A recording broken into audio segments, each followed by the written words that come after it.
Good morning everyone, welcome back at BBBN online classes. आज अपन बात करते हैं वापस अपनी अकाउंटेंसी क्लास 11th की। इन प्रीवियस क्लास अपन ने डिस्कस किया था डिस्काउंट और डिस्काउंट के टाइप्स की बात करी थी, ट्रेड डिस्काउंट की बात करी थी, कैश डिस्काउंट की बात करी थी, उनके अकाउंटिंग ट्रीटमेंट की भी बात करी थी कि भाई ट्रेड डिस्काउंट को अपन बुक्स ऑफ अकाउंट्स में रिकॉर्ड नहीं करते, और कैश डिस्काउंट की जब बात करी थी तब अपन ने डिस्काउंट रिसीव्ड और डिस्काउंट अलाउड टू टाइप्स की बात करी थी। डिस्काउंट रिसीव्ड ऑलवेज क्रेडिट होता है, डिस्काउंट अलाउड ऑलवेज डेबिट होता है। क्लियर किया था अपन ने। आज अपन नया टॉपिक लेते हैं और बात करते हैं बैड डेट्स की।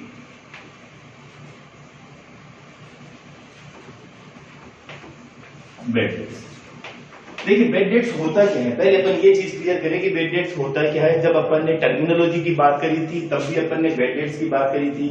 आज अपन दोबारा से एक बार इसके ऊपर डिस्कस करते हैं। बैड डेट्स के अंदर मैं ये कहता हूं कि an amount which relate to credit sales, an amount which relates to credit sales are not recoverable और partly recoverable is called bad debts. क्या बताया अपन ने? An amount which relates to the credit sales, therefore the amount of credit sales is not recoverable and partly recoverable. Therefore the amount is not recoverable is accounted as bad debts, as accounted as bad debts. Suppose देखिए इस चीज को अपन एक example के through समझते हैं। मैं ये कहता हूं कि Ram, suppose you are Ram, आप अगर राम हैं, आपने क्रेडिट में गुड्स सोल्ड किया है श्याम को, श्याम को क्रेडिट गुड्स सोल्ड किया है ₹10,000 का। Suppose you are Ram and you sold the goods to Shyam of ₹10,000। आपने 10,000 रुपीज का गुड्स श्याम को सोल्ड किया, यानी कि ये क्या हुई? क्रेडिट सेल्स हुई कि नहीं हुई? क्योंकि जिस पर्सन में जहां पर भी ट्रांजैक्शन में किसी पर्सन का नाम आ जाए और कैश का इंटीमेशन नहीं होता हो, वो हमारी क्या होती है? क्रेडिट सेल्स होती है। ये हमारी क्या है? क्रेडिट सेल्स है।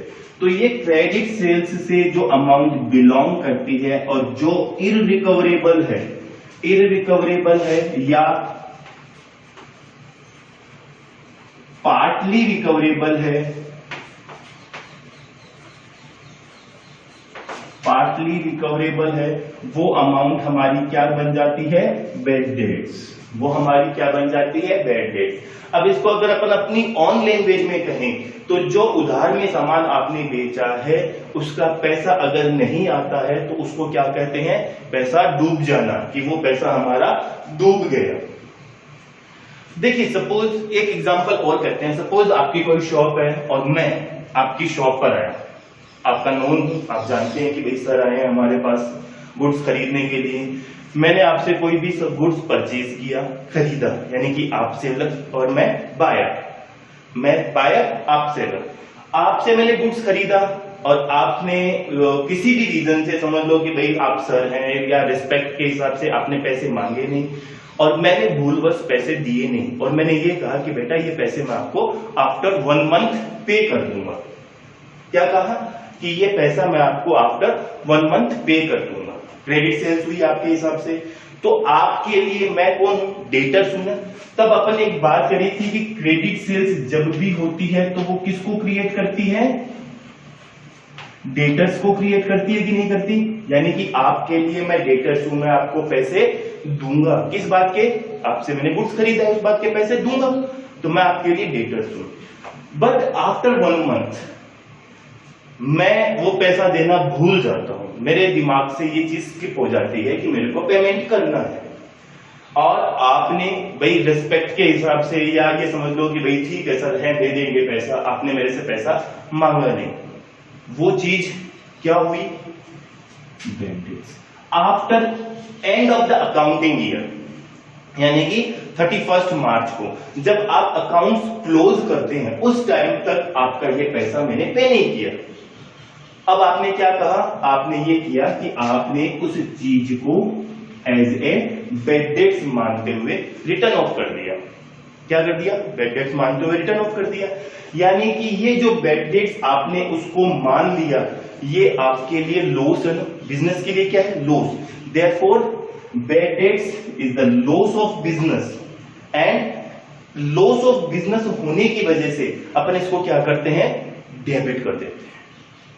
अपना नॉमिनल अकाउंट भी यही कहता है। नॉमिनल अकाउंट क्या होता है, nominal account relates all expenses and losses, all income and gains, यही होता है। और नॉमिनल अकाउंट का रूल क्या होता है अपना, debit all expenses and losses, credit all income and gains, यही होता है। तो ये जो बैड डेट्स हुआ था ये बिजनेस के लिए लॉस है, यानी कि बैड डेट्स जो अकाउंट है वो नेचर वाइज कौन सा अकाउंट बन जाता है, नॉमिनल अकाउंट। कौन सा अकाउंट होता है, नॉमिनल अकाउंट। और नॉमिनल अकाउंट का रूल आप सब लोगों को पता है, debit all expenses and losses, credit all income and gains. और ये बैड डेट्स बिजनेस के लिए लॉस है, यानी कि इसको क्या करना चाहिए, डेबिट कर देना चाहिए। अब क्वेश्चन आता है क्रेडिट किसको करें, क्रेडिट करते हैं अपन डेटर्स के पर्सनल अकाउंट को। क्यों, पेमेंट किसने नहीं दिया, मैंने नहीं दिया था आपको पेमेंट, गुड्स आपसे मैंने खरीदा था, पेमेंट आपको मैंने किया नहीं, तो आप क्रेडिट किसको करोगे, मेरे को करोगे। देखिए एक सिंपल सी जर्नल एंट्री के थ्रू अपन समझते हैं। सपोज यू आर राम और मैं श्याम हूं, आपने मेरे को गुड्स सोल्ड किया, तो आप जर्नल एंट्री करते हो, journal in the books of Ram, Ram की बुक्स में जर्नल एंट्री करनी है। तो राम ने क्या किया, गुड्स सोल्ड किया, किसको, श्याम को, Shyam's account debit to sales, entry यही होती है, अमाउंट 10,000, अमाउंट कितनी हुई 10,000। ये कब हुई, डेट ऑफ सेल्स, जिस डेट को आपने सेल किया है उस डेट को आपने एंट्री कर दी। लेकिन end of the accounting year यानी कि 31 मार्च को आपके पास में ये पैसा आया नहीं, या मैंने पैसा पे नहीं किया आपको। जब मैंने पैसा पे नहीं किया और आपने भी पैसा नहीं मांगा मेरे से किसी भी रीजन से, तो आपने क्या किया, मेरे इस अकाउंट को एज ए बैड डेट्स मानते हुए रिटर्न ऑफ कर दिया। यानी कि every year accounting and of the accounting year account को क्लोज करना होता है, तो आपने ये एंट्री क्लोज करने के हिसाब से आपने क्या एंट्री कर दी, bad debts account debit to. अब ये यहां पर क्रेडिट किसको किया, डेटर्स के पर्सनल अकाउंट को, यानी कि पर्सनल कस्टमर के अकाउंट को, डेटर्स के अकाउंट को आपने यहां पर क्रेडिट कर दिया। अमाउंट क्या हो गई, 10,000 रुपीज। हुई कि नहीं हुई, ये दोनों जर्नल एंट्री क्लियर हुई आपके। अब देखिए इसका जर्नल एंट्री का इफेक्ट क्या हुआ कि यहां पर जब आपने गुड्स सेल किया था तब आपने एंट्री करी थी Shyam's account debit to sales, लेकिन end of the accounting year जब श्याम से पैसे रिकवर नहीं हुए तो आपने एंट्री क्या कर ली, bad debts account debit to Shyam's, यानी कि ये श्याम का अकाउंट 10,000 से डेबिट था, यहाँ 10,000 से क्रेडिट था, हो गया, कर दिया आपने। श्याम का अकाउंट नील हो गया, बैलेंस नील हो गया, क्योंकि कल अपन ने बात करी थी प्रीवियस क्लास में कि डेबिट ऑलवेज इक्वल होता है किसके, क्रेडिट के। तो ये डेबिट और क्रेडिट इक्वल हो गए, यानी कि आपकी एंट्री क्या बच गई, bad debts account debit to sales, यही बची थी। तो ये बैड डेट्स क्या है, बिजनेस का लॉस होता है, और लॉस होने की वजह से अपन इसको क्या करते हैं, अकाउंट्स में डेबिट करते हैं। बिजनेस का लॉस है, क्लियर हुआ, बैड डेट्स से रिलेटेड अपना काम। बैड डेट्स क्या है, bad debts an amount which relates to credit sales and the amount is not recoverable or partly recoverable, then the not recoverable amount or irrecoverable amount is accounted as bad debts। क्या बताया अपन ने कि जब किसी कोई ऐसी amount यानी कि an amount which relate to credit sales, जो क्रेडिट सेल्स से रिलेट करती है, क्रेडिट सेल्स हुई है तभी तो ये अमाउंट रिलेट करती है, और अमाउंट इज नॉट रिकवरेबल और partly recoverable, Therefore, the not recoverable amount is accounted as bad debts। जो अमाउंट रिकवर नहीं हुई है वो क्या बन जाती है, अपनी बैड डेट बन जाती है।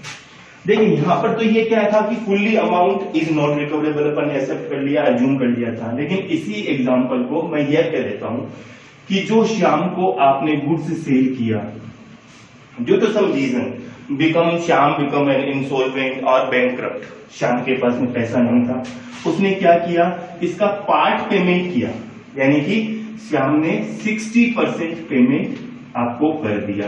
बाकी बचा रिमेनिंग पेमेंट इरिकवरेबल है, उससे रिकवरी नहीं हो सकती है।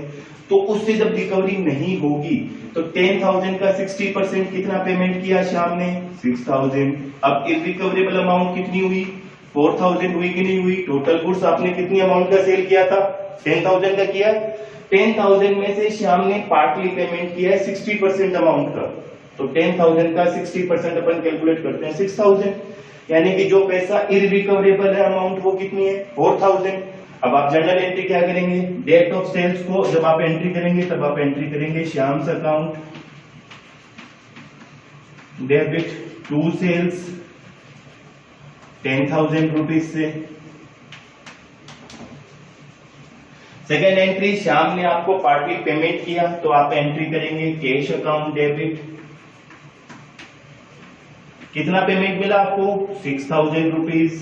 4,000 इरिकवरेबल है कि उससे रिकवरी नहीं हो सकती, यानी कि वो पैसा बन गया आपका बैड डेट्स। तो bad debts account debit 4,000 to, अभी पेमेंट किया किसने? श्याम ने, यानी कि क्रेडिट किसको करना है? डेटर्स के अकाउंट को। तो टू श्याम्स अकाउंट 10,000। यहां पर अपन ने एज्यूम किया था कि पूरी की पूरी अमाउंट इरिकवरेबल है, यहां पर अपन ने पार्टली बात कर ली कि पार्टली अमाउंट रिकवरेबल है। अब वो जो पार्टली अमाउंट है वो कितनी थी? 4,000।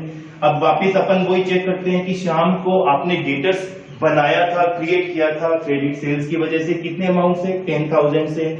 और शाम से रिकवरी कितनी हुई? 6,000 की। शाम से पैसा डूब कितना गया? बैड डेट्स कितना हुआ? 4,000। और शाम का अकाउंट क्रेडिट कितना कर दिया आपने वापस? 10,000 से। 10,000 से डेटर्स के अकाउंट को क्रेडिट करने का मतलब है कि अब श्याम का अकाउंट का बैलेंस नील हो गया, यानी कि उससे कोई पैसा अपने को लेना नहीं है। जब लेना नहीं है तो ये 4,000 रुपए जो आपके बैड डेट्स हैं, ये बिजनेस का फुल्ली लॉस है, और लॉस ऑलवेज डेबिट होता है। पता है आपको? यही चीज अपन ने करी। क्लियर है बैड डेट्स के बारे में? अब अगला टॉपिक अपन करते हैं इसी के साथ में।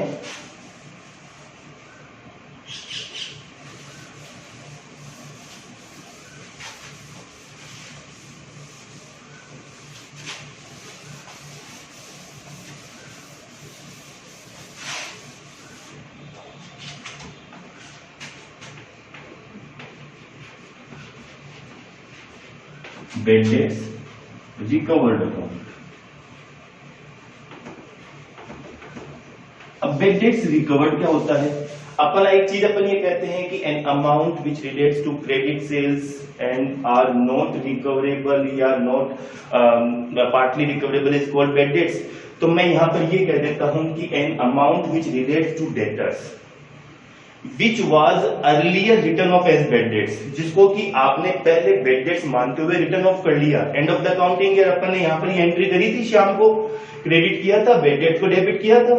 तो which was earlier written of as bad debts, now debtors pays the some amount, full amount और partly amount is called bad debts recover. तो सिंपल लैंग्वेज में अपन ये कहते हैं कि जिस भी अकाउंट को, जिसको अपन ने अर्लियर पहले बैड डेट्स मानते हुए रिटर्न ऑफ कर लिया था, अब डेटर्स अगर उसमें से कुछ पेमेंट करता है या पूरा पेमेंट कर देता है तो वो चीज क्या बन जाती है? बैड डेट्स रिकवर बन जाती है। डूबा हुआ पैसा वापस आ गया। अपन ने अज्यूम कर लिया था कि ये पैसा अब नहीं आएगा, डूब गया हमारा, लेकिन वो पैसा वापस आ गया, वो चीज बन जाती है बैड डेट्स रिकवर्ड अकाउंट। अब ये बैड डेट्स रिकवर यानी कि जिसको आपने ये अज्यूम कर लिया था कि ये पैसा डूब गया वापस आ गया, यानी कि बिजनेस को गेन हुआ, फायदा हुआ। और गेन हमेशा क्रेडिट होता है, रूल कहता है अपने अकाउंट का, गेन हमेशा क्रेडिट होता है, यानी कि बैड डेट्स रिकवर को तो आप क्रेडिट कर देंगे। क्वेश्चन आता है डेबिट किसको करें? अब डूबा हुआ पैसा, श्याम का पैसा डूब गया था, तो श्याम को डेबिट करेगा? नहीं करेंगे, क्योंकि श्याम का अकाउंट तो ऑलरेडी नील है, श्याम के अकाउंट में तो कोई बैलेंस था ही नहीं। जितनी अमाउंट से अपन ने डेबिट किया था उतनी अमाउंट से बैड डेट्स जब अपन ने एज्यूम किया था तब क्रेडिट कर दिया था, यानी कि अब क्रेडिट डेबिट किसको करें? बिजनेस के पास में क्या आया? पैसा आया। तो इसकी जब जनरल एंट्री की बात करी जाती है तो एंट्री बन जाती है cash account debit to bad debts recover account. क्या एंट्री बन जाती है? Cash account debit to bad debts recover account. Clear है? अब इन इसी दोनों टॉपिक को अपन एक क्वेश्चन के थ्रू सोल्व करते हैं। देखिए मैं यहाँ पर कुछ ट्रांजेक्शन अपन लिख देते हैं।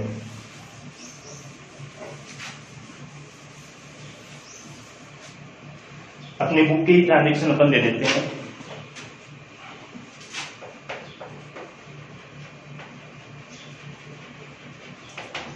मैं ट्रांजेक्शन नोट कर देता हूं। पहला ट्रांजेक्शन है ₹5000 due from Ram are irrecoverable.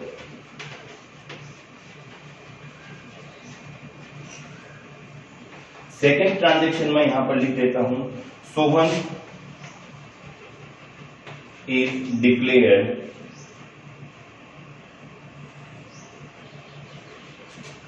is declared insolvent. Sohan is declared insolvent, received from his official account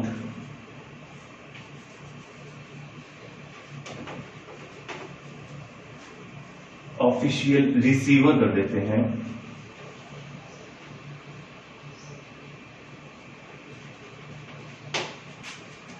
₹60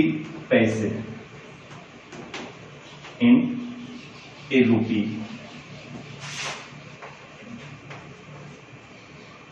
on डेप्थ ऑफ ₹10,000। थर्ड ट्रांजेक्शन अपन लिख लेते हैं यहां पर अपना, और वो आ जाता है receive cash for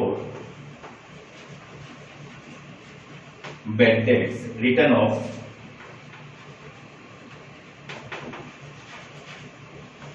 of last year ₹700। अपन ने यहाँ 3 ट्रांजेक्शंस लिखे हैं। पहला ट्रांजेक्शन क्या है, ₹5000 due from Ram are irrecoverable. Ram कोई अपना डेटर्स है जिसके ऊपर की ₹5000 ड्यू है, जिससे ₹5000 लेने हैं, वो अमाउंट इररिकवरेबल है, उससे अब रिकवरी नहीं होगी, यानी कि ये पैसा नहीं आएगा। दूसरा ट्रांजेक्शन अपन ने लिखा, Sohan is declared insolvent. Sohan को इंसॉल्वेंट डिक्लेयर कर दिया गया और received from his official receiver ₹60 in a रूपी। ₹1 में से 60 पैसे, ₹60 इन रूपी यानी ₹1 में से 60 पैसे अपने को मिले। तो ₹10,000 में से कितने मिले? 6,000। कर सकते हैं? 60 इन ए रूपी यानी कि ₹1 में अगर अपन बात करें तो कितने पैसे होते हैं? 100 पैसे। 100 पैसे में से 60 पैसे मिले, तो इसका अगर 60% कैलकुलेट कर लें, सिंपल सी चीज है, 6,000 हो सकते हैं। अब थर्ड ट्रांजेक्शन अपन ने लिखा, received cash from vendor return of last year ₹700। पिछले साल अपन ने ₹700 को बैड डेट्स मानकर रिटर्न ऑफ कर दिया था, वो पैसा अब अपने को मिल गया। अगर इनकी जर्नल एंट्री करी जाए तो क्या करेंगे अपन journal entry?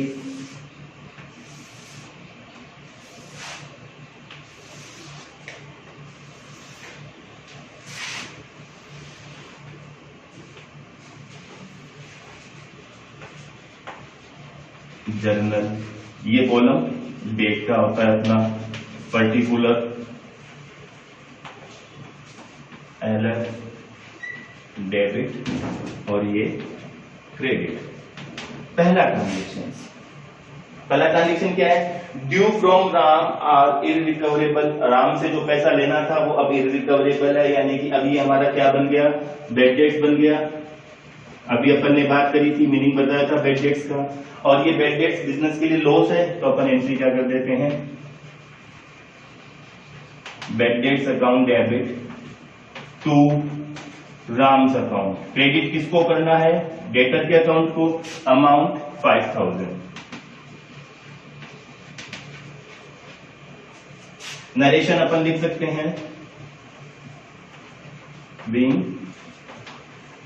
Amount due from Ram is not recovered. हो गई सब पहली एंट्री। सेकेंड ट्रांजेक्शन की अगर बात करें तो सेकेंड ट्रांजेक्शन अपना क्या दिया हुआ है, Sohan is declared insolvent, received from his official receiver 60 पैसा इन ए रुपी ऑन डेप्थ ऑफ ₹10,000, यानी कि श्याम को, अब सोहन को अपन ने 10,000 रुपीज का गुड्स सोल्ड किया था, उसमें से श्याम का इंसॉल्वेंट होने की वजह से 60 पैसा इन रुपी, 1 रुपए में से 60 पैसे रिकवरेबल है, बाकी चीजें, बाकी अमाउंट जो है वो इररिकवरेबल है, यानी कि बैड डेट्स है। तो अपनी एंट्री क्या बनी, कैश अकाउंट डेबिट। अब कैश अकाउंट डेबिट, कैश कितना मिला 6000, लॉस कितना हुआ 4000 का, bad debts account debit to Sohan, Sohan account, Sohan के अकाउंट को क्रेडिट कर दिया 10,000 रुपीज से। नरेशन अपना बन जाएगा बीइंग सोहन इन सब become being Sohan become insolvent and 60 पैसा इन रुपी received.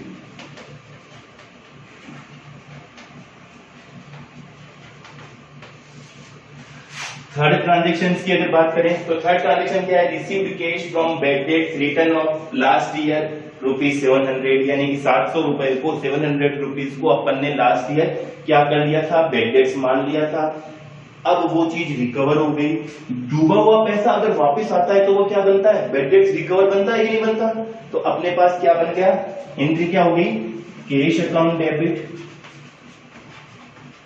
To bad debts recover account 700। Narration अपना क्या बन जाएगा, being cash received return of as bad debts last year.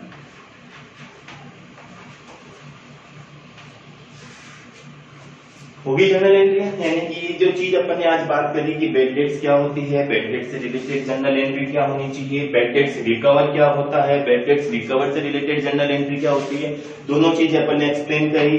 दोनों चीजों को अपन ने एक न्यूमेरिकल क्वेश्चन से समझने की कोशिश करी है। अब आपको घर पर इस चीज की प्रैक्टिस करनी है।